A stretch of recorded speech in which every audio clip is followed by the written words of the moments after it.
আসসালামু আলাইকুম রহমতুল্লাহ আলহামদুলিল্লাহ ওয়াসসালাতু ওয়াসসালামু আলা রাসূলিল্লাহ।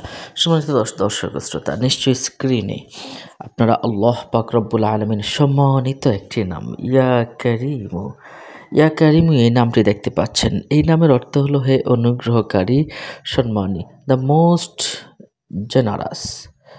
সম্মানিত দর্শক শ্রোতা, এই নামটি আপনি যদি সবসময় পাঠ করেন, আদর যত্ন সমান সম্মান লাভ করবেন এবং বড়দের মনেও আপনার ইজ্জত বসে যাবে এবং বিপুল সংখ্যক পরিমাণ জীবিকা লাভ করবেন। কেউ বেকার থাকবে না, অভাব অনটন কখনো আসবে না এবং অদৃশ্য জগৎ হতে জীবিকা লাভ করবে।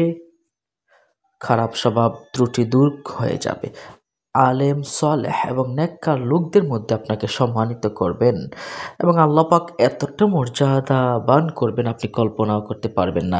সম্মানিত দর্শক ও শ্রোতা, তাহলে আসুন শুরুতেই যে আমলের কথাটা আমরা জেনে নিব।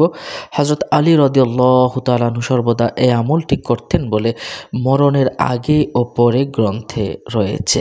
প্রতিদিন রাতে শোয়ার সময় এই ইসিমখানা ৩০৭ বার পাঠ করে ঘুমালে ইনশাআল্লাহ সবার নিকট আদর যত্ন ও মান সম্মান লাভ করা যায়। তাহলে ঘুমানোর আগে, প্রতিদিন রাতে যদি কেউ ঘুমানোর আগে মাত্র ৩০৭ বার ইয়া কারিমু পাঠ করে ঘুমায়, ইনশাল্লাহ সবার নিকট আদর যত্ন মান সম্মান লাভ করবেই ইনশাল্লাহ। আমলটা পরীক্ষিত, আমলটা খুবই মর্যাদাবান, খুবই ভালো একটা আমল। আমলে কুরআনী নামক একটি কিতাবে এসেছে, ঘুমানোর সময় এটা বেশি পরিমাণে পড়লে লোকদের মনে তার ইজ্জত বসে যায়। অর্থাৎ ঘুমানোর সময় এই আমলটা খুবই ফজিলতময়।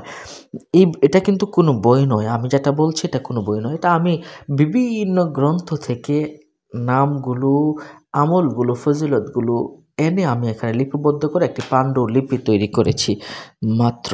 সম্মানিত দর্শক ও শ্রোতা, এরপরে দেখুন ইয়া কারিমু নামটি আকিক পাথরে খোদাই করে ধারণ করলে বিপুল পরিমাণে জীবিকা লাভ হয়, বেকার থাকবে না, অভাব অনটন কখনো আসবে না।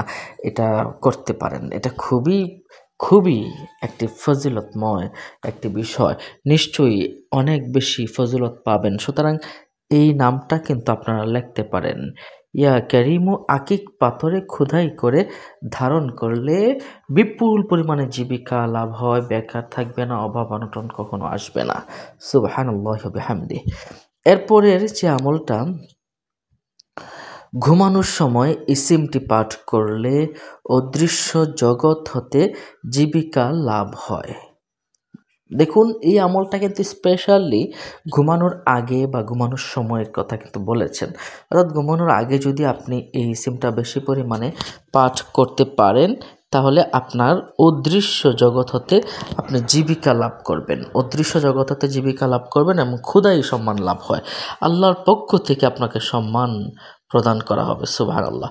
দেখুন, এরপর পবিত্র ইসিমখানা ১০০০ বার পরে পানিতে ফু দিয়ে পানি পান করলে সব খারাপ স্বভাব ও ত্রুটি দূর হয়ে যায়।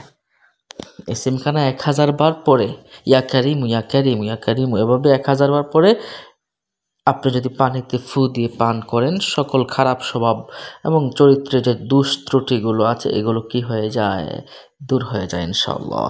যে ব্যক্তি প্রতিদিন রাতে শোয়ার সময় পাঠ করে, আল্লাহ তাকে আলেম সালেহ নেককার লোকদের মধ্যে সম্মান দান করবেন। সুবহানাল্লাহ, সুবহানাল্লাহ। এরপরে দেখুন আরেকটা আমল। ইসিমটি যে ব্যক্তি জিকির করতে করতে নিজ বিছানায় ঘুমিয়ে পড়ে, ফেরেশতারা তার জন্য দোয়া করতে থাকে। ইয়া কারিমু এই জিকির করতে করতে যদি নিজ বিছানায় ঘুমিয়ে পড়ে, ফেরেশতারা তার জন্য দোয়া করতে থাকে আর বলতে থাকে, আকরামাকাল্লাহ, আল্লাহ আপনাকে সম্মানিত মর্যাদাবান করুন। সুবহানাল্লাহ। আলী রাদিয়াল্লাহু তাআলা আনহুকে এজন্য কাররামাল্লাহু ওয়াজহাহু বলা হয়, কারণ উনি ইয়া কারিম নামটি বেশি করে পাঠ করতেন। সম্মানিত দর্শক ও শ্রোতা, এই আমলটি আপনারা করুন, অন্য মুমিন মুসলমান ভাইকে জানাতে শেয়ার করে দিন। ভালো থাকুন, সুস্থ থাকুন, পরবর্তী ভিডিও পেতে সাবস্ক্রাইব করে আমাদের সাথে থাকুন। আসসালামু আলাইকুম ওয়া রাহমাতুল্লাহ।